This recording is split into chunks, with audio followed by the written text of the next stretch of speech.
Beware how the decisions and actions of you or your employees can affect you legally.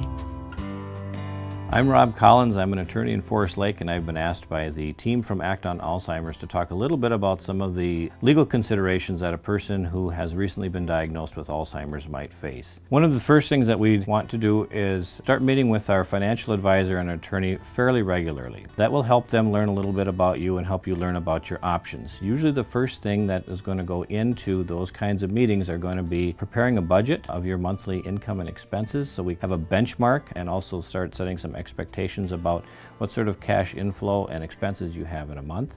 They'll also ask you to prepare an inventory of your assets. That includes real estate, your retirement accounts, life insurance, those sorts of things. Again, just to get an idea of what you have at a snapshot at a particular point in time. When we are starting the planning process, one of the questions we have is if you can't make your own decisions for you, who can do that? One of the first forms that you'll want to consider as you move through this process is a power of attorney. And a power of attorney is a form where you allow somebody to make financial and business decisions for you. And there are general powers of attorney, short form powers of attorney, and possibly a durable power of attorney. A durable power of attorney is one that is effective if you're incapacitated or incompetent, and that's important as we move through this Alzheimer's journey. And we have a newer provision that we can add into a general power of attorney for digital access if you want somebody to have access to your digital accounts. And lastly, with powers of attorney, I want you to understand too that they expire on death, and that's something that you should keep in mind as you're doing your planning.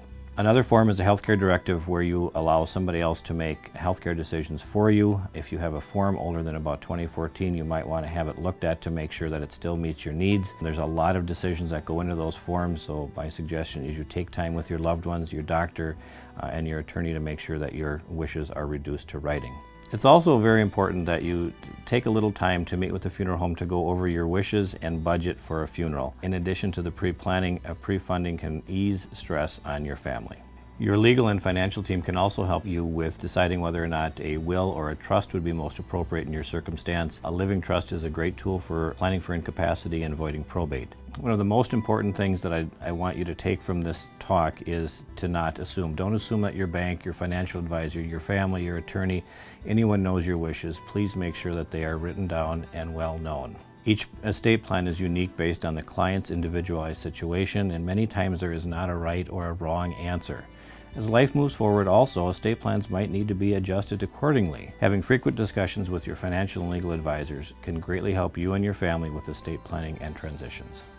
So my suggestion at this time would be that you give your attorney or your financial advisor a call and schedule some time and talk about where you are and what the next steps might be, and get your planning process started.